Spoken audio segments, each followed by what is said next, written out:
I paid for my baby shower, but my family turned it into my sister's engagement and locked me out, so I canceled everything with one call and left them furious at my door, then cut ties and exposed their fraud. Yet the real battle was just starting. My name is Rachel, and I'm 8 months pregnant. I was glowing that day, not just because of the pregnancy, but because, for once, I thought my family had finally come through for me. The baby shower was supposed to be perfect, my moment, my celebration. Of course, I had paid for everything myself, the venue, the catering, the decorations, even the party favors. My mother had made a comment when I first mentioned it. A real mother provides for her child. You don't expect us to pay for it, do you? I should have known right then, but I ignored it. I ignored every passive-aggressive remark, every suspicious glance, every time my sister whispered to my mom and they both smirked like they knew something I didn't. I wanted this day so badly. When I stepped out of the car in front of the venue, my hands resting on my growing belly, I felt nothing but excitement. That excitement lasted exactly 3 seconds because when I reached the front door and pulled the handle, it didn't budge. Locked. I knocked. No answer. I knocked again, harder this time. Laughter floated from inside, my sister's cackling laugh, the sound of glasses clinking, the faint thump of music, my baby shower, my money, my party, and I was outside.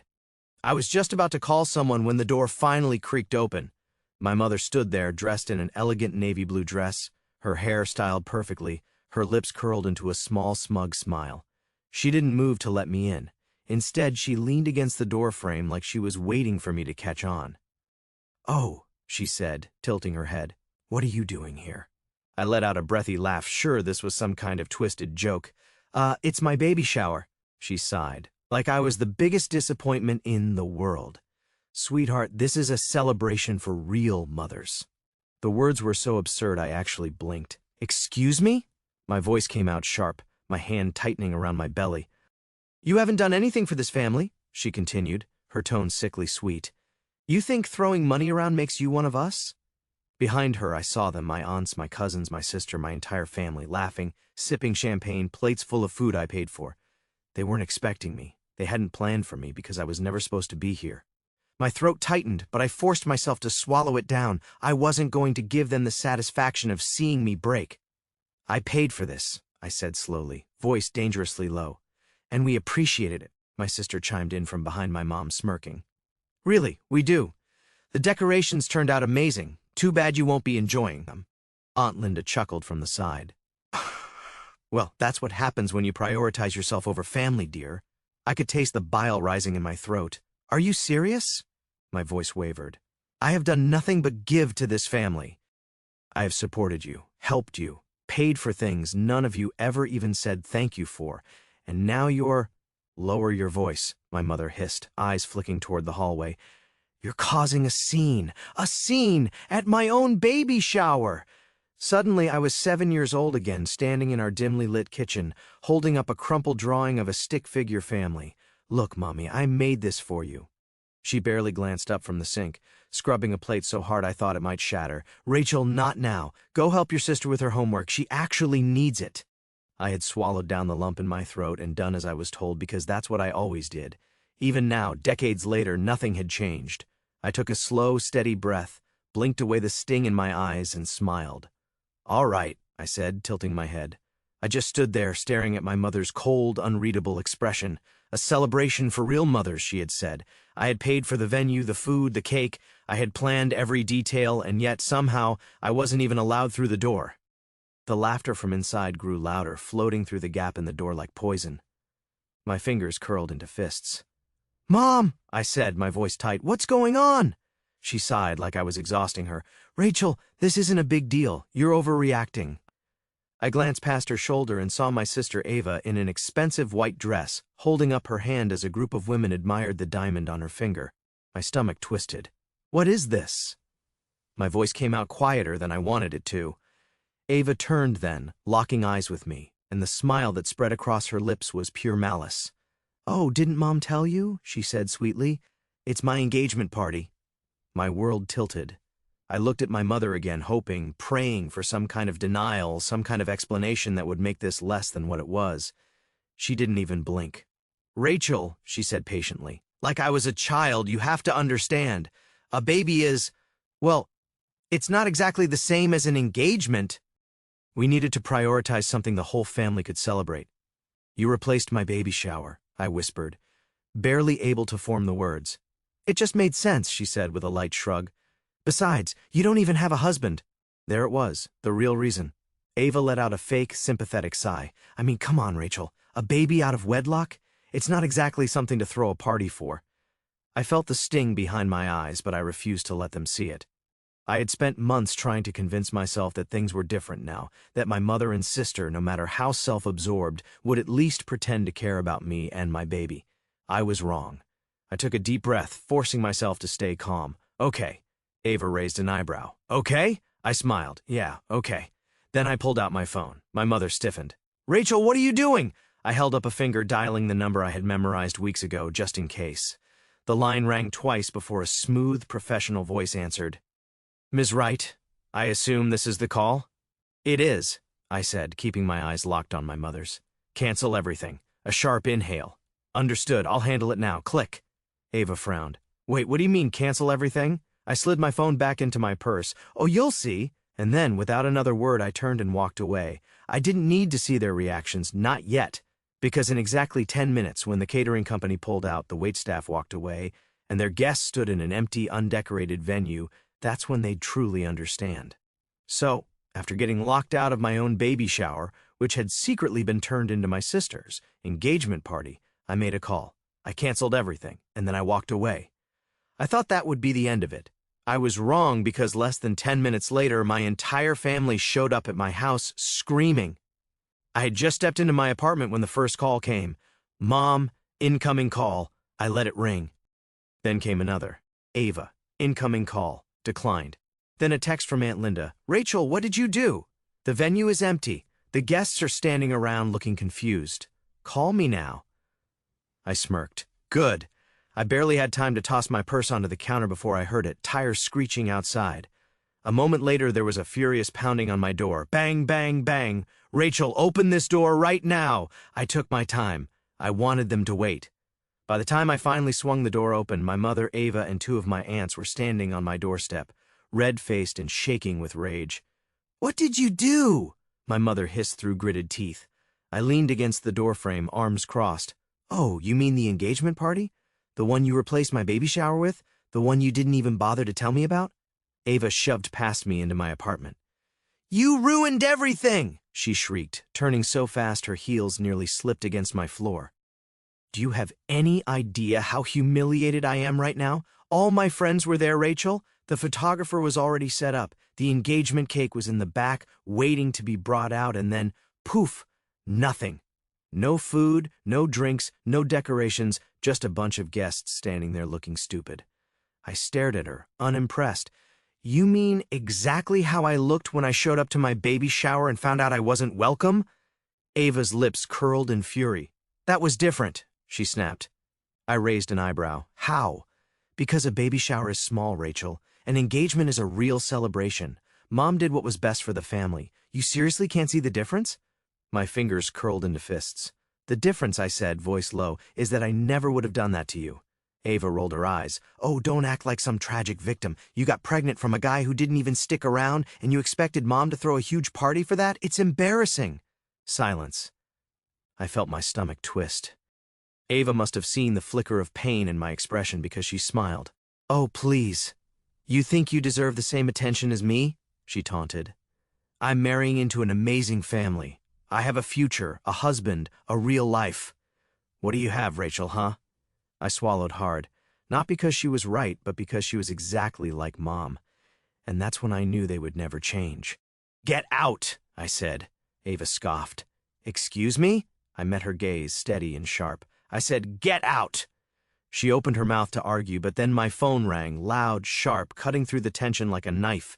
The familiar professional ringtone I had set weeks ago. My mother stiffened. Ava frowned. Who is that? I smiled. Perfect timing. I pulled out my phone, turned the screen toward them, and watched their faces pale at the name flashing. Across it, Attorney John Reynolds. Incoming call. I answered. Miss Wright? My lawyer's voice came through, crisp and calm.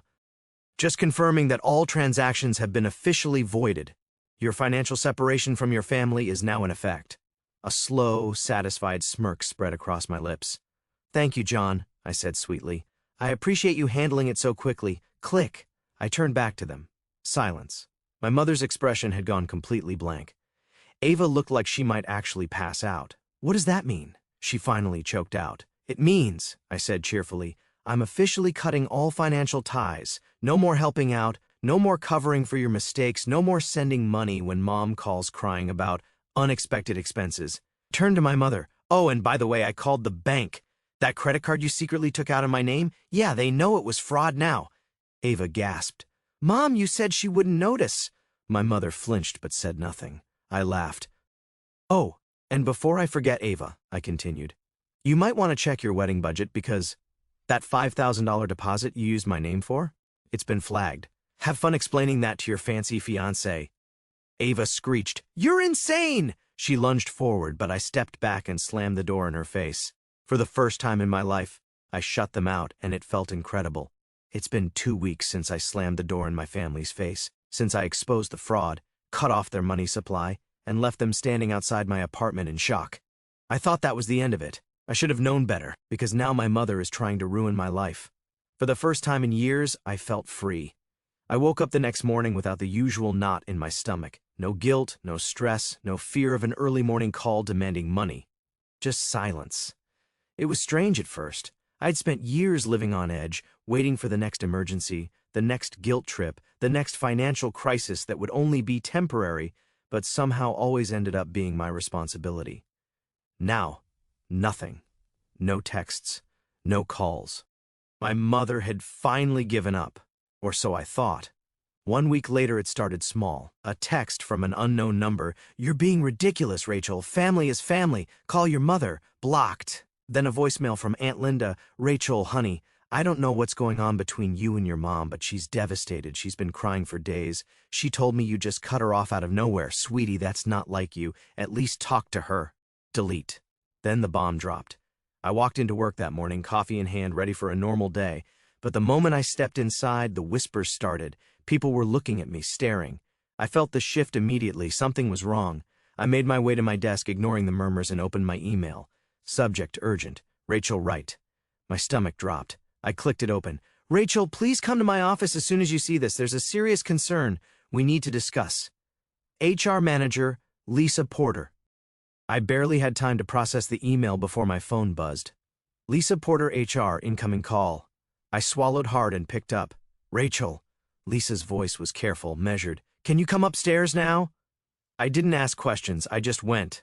Lisa's office was bright, modern, lined with bookshelves and certificates that made it clear she took her job seriously. She gestured for me to sit, her expression unreadable.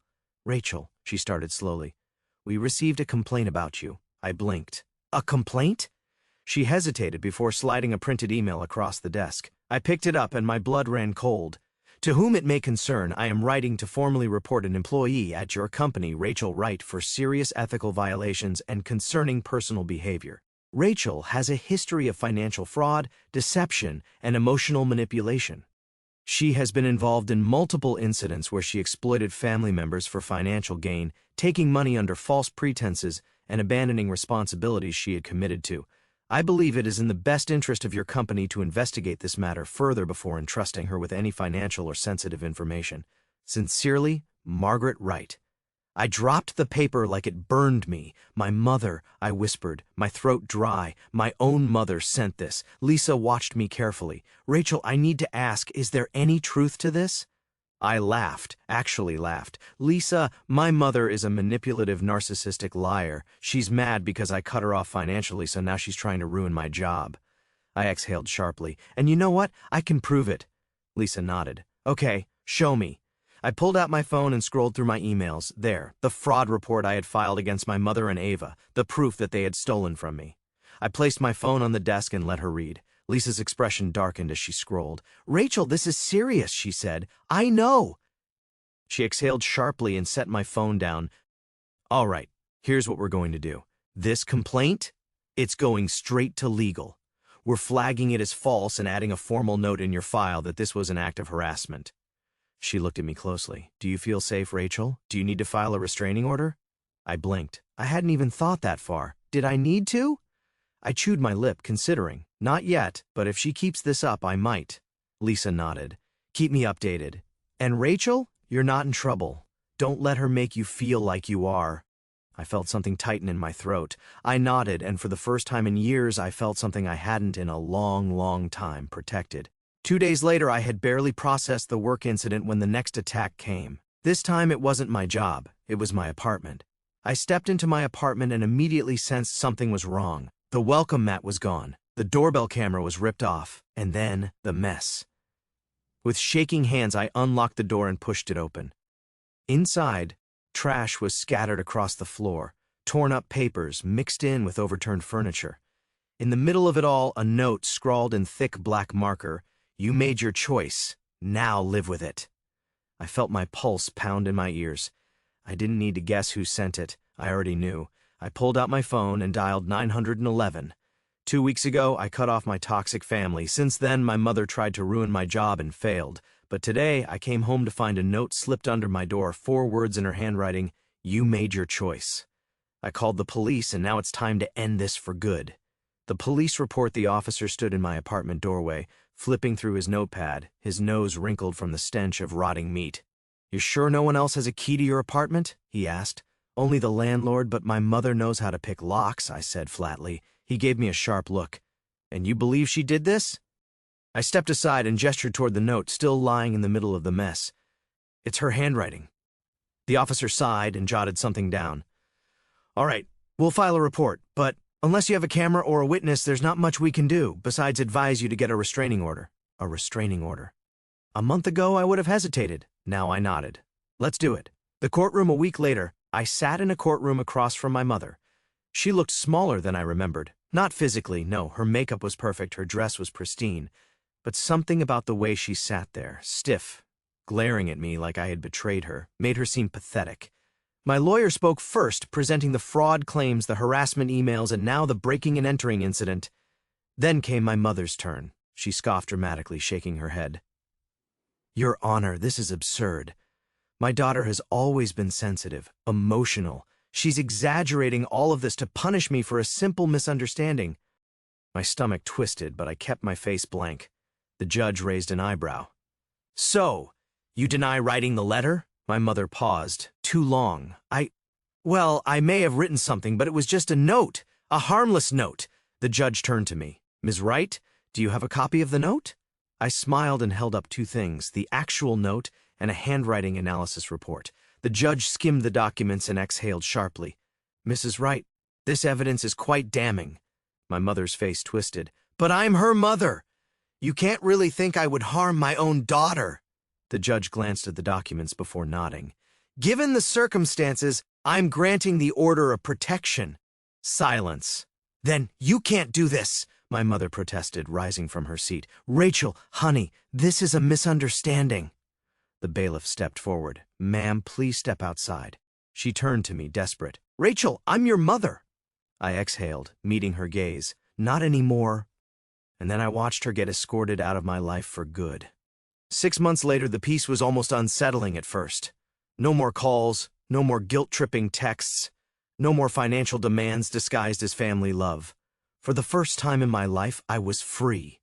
I got promoted at work, moved to a better apartment, and, most importantly, I started preparing for the person who truly mattered, my baby. One evening, as I was setting up the crib, my phone buzzed. Unknown number. I hesitated, then picked up. "Rachel," my stomach clenched. It wasn't my mother. It was Ava. "I know I'm not supposed to contact you," she said quickly, "but I wanted to say I'm sorry. I said nothing." "Mom's a wreck," she continued. "She still talks about you every day. But me? I get it now. She used me too. She always made me feel like I had to be the favorite, had to be better than you. But the second I needed something from her, she turned on me too." I leaned against the wall, exhaling. "Why are you telling me this?" I finally asked. Ava let out a bitter laugh. "Because you were right about everything, and because—" She hesitated. "I think I need to get away from her too." I closed my eyes. For years I had wanted my sister to see the truth, to stop treating me like competition, and now here she was. Too late, maybe, but for the first time in our lives we were on the same side. "Ava," I said softly, "if you're serious about getting away from her, you know where to find me." A pause, then, "Thank you." Click. I set my phone down and turned back to the crib. Running a hand over the soft blankets, my mother was gone, my past was behind me, and in just a few months I'd be holding the one person who would always come first in my life. I smiled. This was the real beginning.